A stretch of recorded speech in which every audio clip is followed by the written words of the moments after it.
안녕하세요. 글링크 미디어 박영훈입니다. 네, 오늘은 이제 마지막으로 집행 상세 가이드에 대해서 안내 드릴 예정인데요. 소재와 심사 관련 가이드를 다루고 마지막으로는 정리하면서 자주 묻는 질문에 대해서도 답변 드리는 시간을 갖도록 하겠습니다.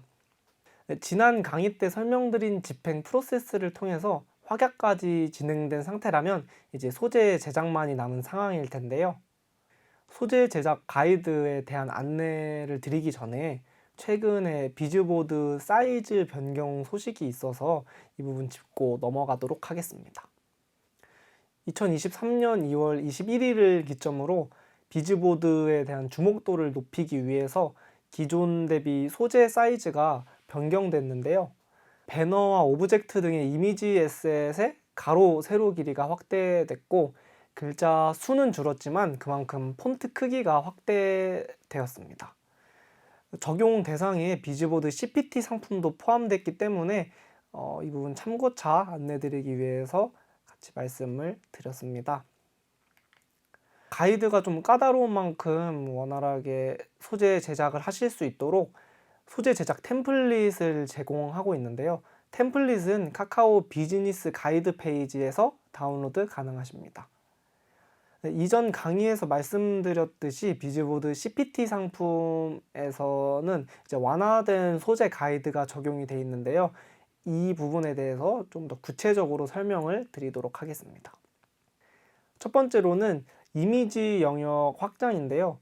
오브젝트형 기준으로는 최소 219픽셀에서 420픽셀까지 유연하게 적용 가능하고요. 썸네일 박스형도 마찬가지로 340픽셀까지 유연하게 적용이 가능해졌습니다. 두 번째로는 이미지 에셋 위치를 좌우에 자유롭게 배치를 할 수 있다는 점이고요. 이미지나 문구 길이에 따라서 이제 꺽쇠가 필수로 적용될 수 있는 점은 참고 부탁드리겠습니다.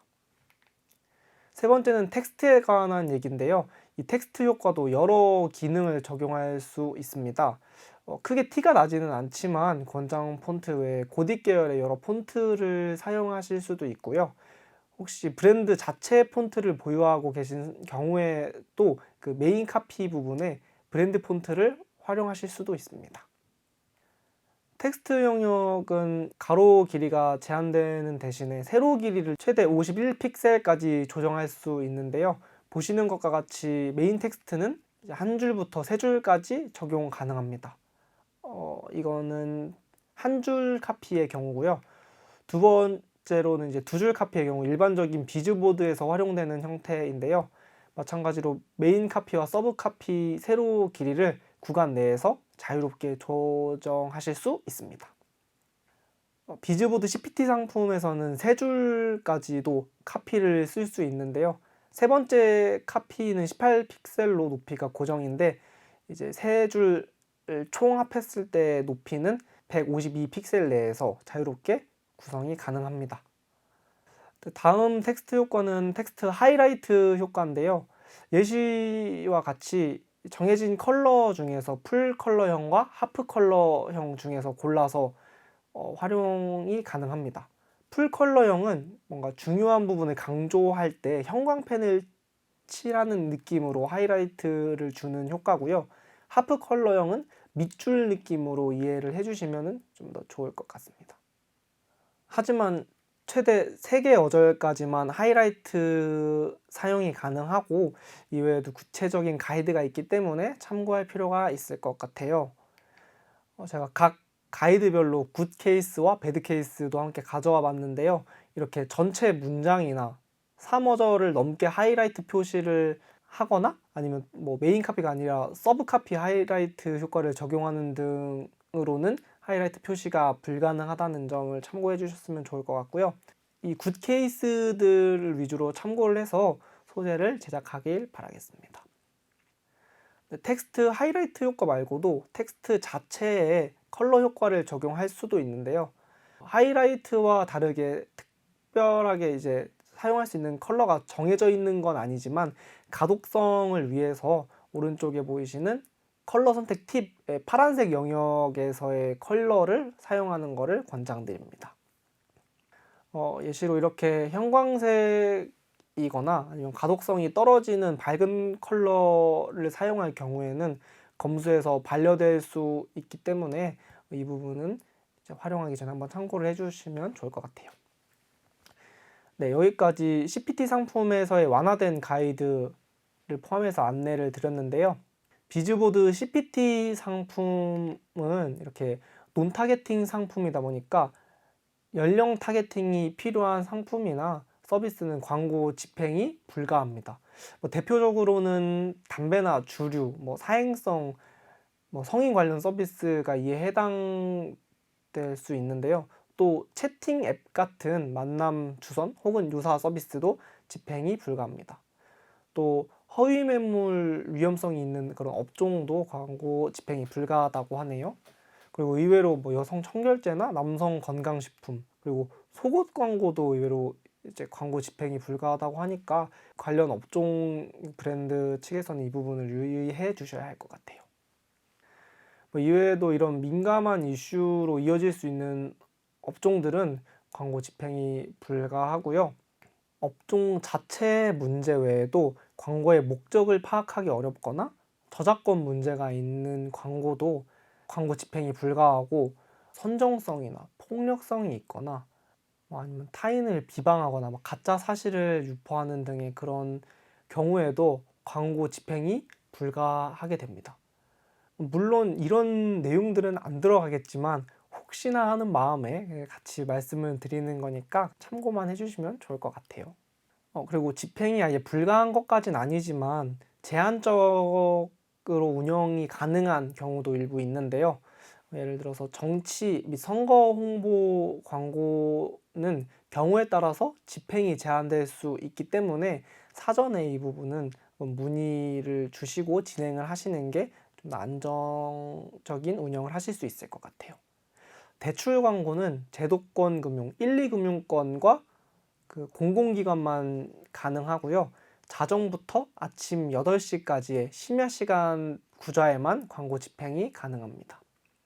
이렇게 복잡한 심사 가이드 때문에, 그리고 소재 가이드에 맞지 않아서 반려 사유가 있을 경우를 대비해서 광고 집행 전에 충분한 여유를 두고 소재를 미리 제작하고 검수까지 완료하는 것을 권장드립니다. 네, 이렇게 소재와 심사 가이드까지 모두 설명을 드렸는데요.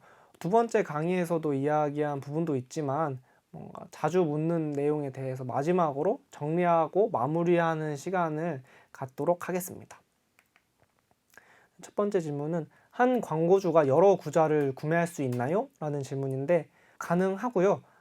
연속된 구자를 연달아 구매하는 것도 가능하지만 연속된 구자를 구매할 경우에는 구자별로 소재를 다르게 운영을 해야 한다는 점이 있습니다.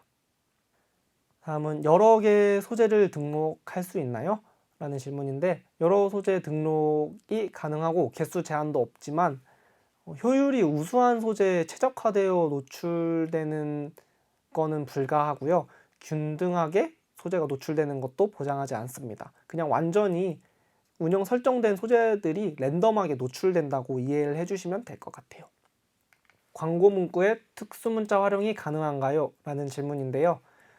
의미 전달에 필요한 경우에는 이제 키보드에 있는 특수문자에 한해서 사용하실 수는 있지만 뭔가 불필요하게 반복된다거나 아니면 이모지나 이모티콘, 그림 문자 형태의 특수문자는 절대로 사용이 불가합니다. 다음은 집행 후 보고서에서는 어떤 지표들을 조회할 수 있나요? 라는 질문인데요. 노출, 클릭, 도달 등의 기본 지표들도 똑같이 확인하실 수 있고, 전환 트래킹이 되어 있다면 전환 지표도 확인 가능하십니다. 그리고 애드뷰 지표도 동일하게 확인하실 수 있어요. 다만 전환 최적화 상품은 아니기 때문에 비즈보드 CPT 상품을 전환을 목적으로 운영하지는 않는 편입니다. 다음은 타겟팅 진행과 픽셀 SDK 연동이 가능한가요? 라는 질문인데요. 이 부분은 강의에서도 설명드렸던 부분이긴 한데 CPT 상품은 독점 노출이기 때문에 타겟팅은 불가능하고 할 필요도 없습니다. 그리고 픽셀 연동도 가능하긴 하지만 앞서 말씀드렸던 것처럼 독점 노출이기 때문에 전환을 발생시킬 것 같은 유저들에게만 최적화돼서 노출되지도 않고요. 그리고 브랜딩 목적의 상품으로 활용하는 편이기 때문에 전환지표는 그냥 참고용으로만 활용을 해주시면 좋을 것 같습니다. 네, 다음 질문은 광고가 정상적으로 운영되지 않을 경우에 보상받을 수 있나요? 라는 질문인데요. 자, 금액이 좀 큰 편이다 보니까 이 부분도 조금 중요한 부분일 것 같아요. 당연히 카카오 모먼트 시스템상의 이슈로 인해서 미노출된 거라면 보상이 되겠지만 뭔가 검수가 지연돼서 운영 시간에 제때 노출이 안 됐다거나 광고가 승인이 됐는데 이제 가이드에 맞지 않아 가지고 그게 나중에 확인돼서 운영 도중에 비승인되는 경우에는 보상받을 수가 없습니다. 당연히 광고가 비승인되어서 운영되지 않는 경우에도 동일하게 보상되지 않습니다. 그리고 계정이나 캠페인, 그룹 아니면 소재 단위에서 운영 상태로 설정하지 않음에 따라서 미노출되는 경우에도 보상이 불가하기 때문에 광고가 라이브 되기 전에 이 부분들도 다 한 번씩 체크를 해보셔야 될 것 같아요. 그래서 오히려 소재를 여러 개 등록해서 운영하는 게 미노출 이슈를 줄일 수 있는 방법 중에 하나일 것 같아요. 더 안전하게 운영될 수 있도록 여러 소재를 운영하고 라이브 2, 3일 전에 미리 검수까지 다 받아두는 거를 권장드립니다. 이외에도 기타 궁금한 문의사항이 있다면 여기 보이시는 공식 문의처를 통해서 문의하시면 자세하게 답변을 주실 거예요. 저희가 이렇게 3개 시간에 걸쳐서 카카오 모먼트와 비즈보드 CPT에 대한 강의를 진행을 했는데요. 여러분들에게 조금이나마 도움이 되는 시간이 될 수 있었으면 좋겠습니다. 또 궁금하시거나 글링크에서 다뤄줬으면 하는 주제들이 있다면 댓글로 남겨주시면 저희가 또 다음 강의를 준비해 볼 수 있도록 하겠습니다. 감사합니다.